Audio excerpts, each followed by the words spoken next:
Interpellé par la police, William est interrogé au commissariat par Martin, en présence d'Aurore.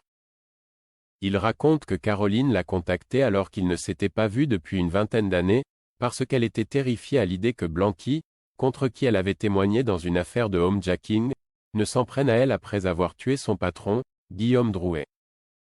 William a donc accepté de l'aider à simuler sa mort, puis l'a hébergée chez lui jusqu'à ce qu'elle récupère de faux papiers pour quitter le pays. Martin cherche donc à savoir où Caroline se trouve, mais William affirme qu'il n'en sait pas plus. Le commandant de police décide de le placer en garde à vue. Aurore et Sarah cherchent ensuite à trouver une preuve du témoignage anonyme de Caroline dans l'affaire Blanqui. Elles découvrent qu'elle a menti, c'est un certain Albert qui a témoigné de manière anonyme pour dénoncer Blanqui. Aurore se rend compte que Caroline a manipulé William et qu'il risque désormais 20 ans de prison pour complicité de meurtre. Aurore rejoint son mari dans sa cellule pour lui expliquer les mensonges de Caroline. Elle a tué Drouet, puis s'est servi de William pour s'en sortir. Ce dernier n'en revient pas. Il explique qu'il a voulu l'aider car il se sentait redevable envers elle. En effet, fragile psychologiquement, Caroline a très mal vécu qu'il la quitte à l'époque. Assurant qu'il ignorait qu'elle avait tué Drouet, William révèle que Caroline se trouve à l'hôtel du parc. Aurore y envoie une équipe, mais Caroline n'est déjà plus là. Plus tard, Manon passe voir son père dans sa cellule. Elle promet de lui trouver un bon avocat qui prouvera qu'il a été manipulé, puis incite son père à continuer à collaborer avec la police. Elle l'encourage ainsi à réfléchir à des détails importants qu'il aurait pu oublier. William demande à parler à Martin pour l'informer que Caroline quittera le pays par la mer. En effet, il a remarqué une boîte neuve de médicaments contre le mal de mer dans son sac. Mais sans destination précise, la police n'est pas très avancée. William propose alors de contacter Caroline en lui faisant croire qu'il veut partir avec elle pour que la police la coince. Martin accepte. Après avoir été contacté par William, Caroline lui a donné rendez-vous dans une rue déserte. Aurore est embuscade, à quelques mètres. Soudain, Caroline débarque à moto. William l'accuse aussitôt de lui avoir menti et de l'avoir manipulé. Au même moment, Aurore sort de sa voiture et braque Caroline avec son arme. Celle-ci riposte en la braquant à son tour. William s'interpose entre les deux femmes, les suppliant de ne pas tirer.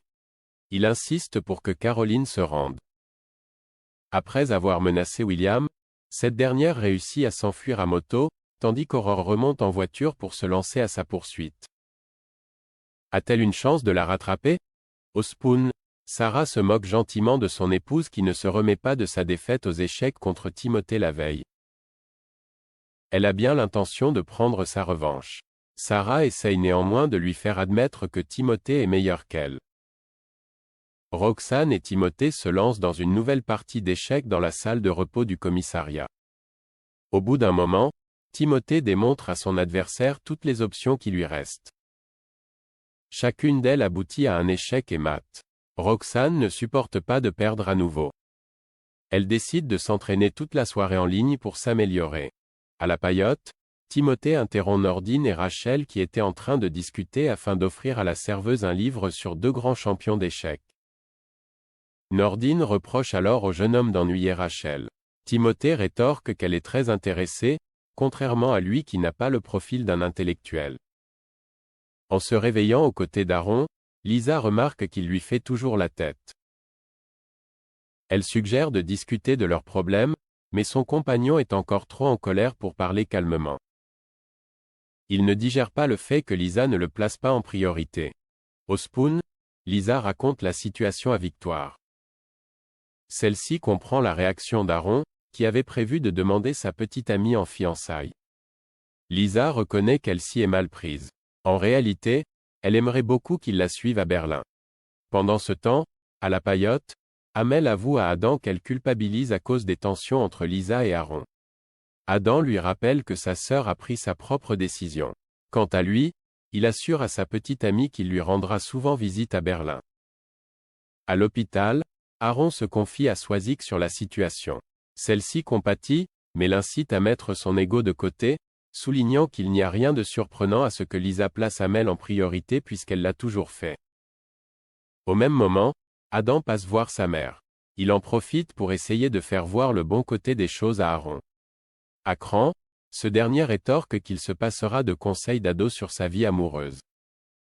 À la villa, Lisa attend le retour d'Aaron pour lui remettre la bague de fiançailles en espérant qu'il lui offrira dans de meilleures circonstances. Mais Aaron déclare qu'il n'en est pas si sûr.